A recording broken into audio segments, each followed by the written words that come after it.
What we got here is a 3-section, 28-foot dual safety ladder. This ladder weighs 107 pounds. We're going to show you how to get onto a high shoulder a couple of different ways. The first way we'll show you is kind of a roll. Go ahead and get that ladder up off the ground in a nice squatted position. We're going to split the rungs in the middle rung. We're going to go low and high. Right hand low, left hand high as we beam it. Once we get that ladder up, we're going to get that ladder in motion, kind of like a shrug. A little bit of a power clean motion. We're going to roll through. Once you start getting that ladder in motion, one of the biggest things that we keep in motion. Get that ladder on the high shoulder. Go ahead and beam it. Low and high like I talked about, split that middle rung. Okay? Get that ladder up off the ground and get it in motion.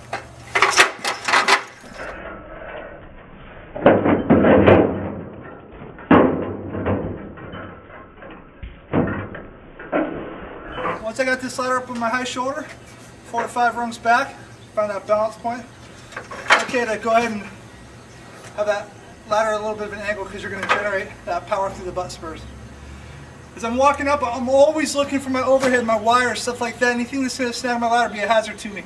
I'm also looking at my footing, my grounding. As I walk up, I'm looking for a good place to drive my butt spurs into the ground.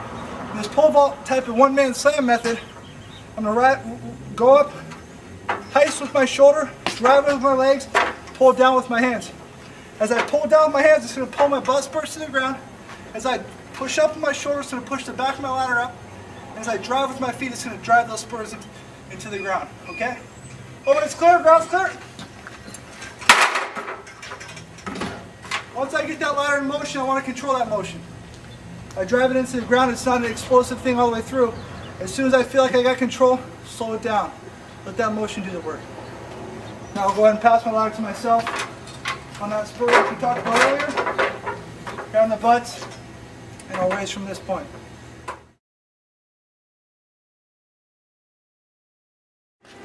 When we go past this ladder, one of the big things we want to do is make sure we keep it as plumb as possible, as vertical as possible. When I pass this ladder, I'm going to transfer the weight from one beam to the next as we pass it. So if I'm going to move it 180 degrees to where my fly section is out, and maintain that control, I'm going to pass it myself. A couple key elements in this is that I have a nice wide base. I don't do-si-do with the ladder. In my eyes, when you do-si-do with this ladder, it's a trip hazard, and you lose control of that ladder. Okay? Once we got to our objective, and we grounded our butts, we want to keep our ladder as vertical as possible. That's going to carry all the weight and energy. My job now is to balance and manage it. Okay? You're going to cup that back side of that butt on that beam with your toe, front side with my knee right there. You go ahead and let your ladder lean over top of you, just ever so lightly so you feel that pressure on your knee.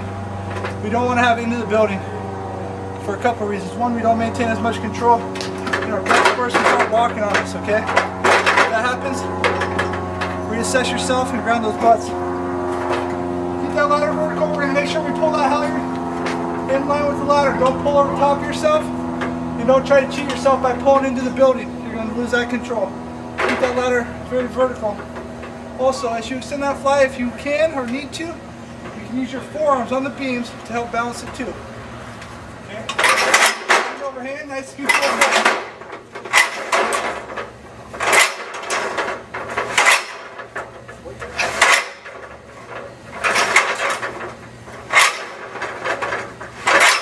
We're high, our dogs are locked. That ladder's completely vertical, and I got control of it. As soon as I lock those dogs, see those dogs locked, this is not a spot where we want to hang out. I want to get this ladder in the building. As soon as we've locked those dogs, we see those dogs locked, we're going into the building, transfer our weight, and slowly ease it in just like a two-person. Into the building, tie off our ladder. So this kind of one-man slam idea is in addition to, or in place of, using the building to ground your butts and do a one-man lit raise. If we had a balcony, an open section where we didn't have the feasibility to go and ground those butts and raise it by yourself, this way might be a little bit easier. Once you train on this and do it a few times, you might find that you like it more. Whatever's your preference, it's just an extra tool in the toolbox. Using that momentum of the ladder, ground those butts by yourself, driving through the ladder with your legs. It's an aggressive tact that I think could be useful in any situation.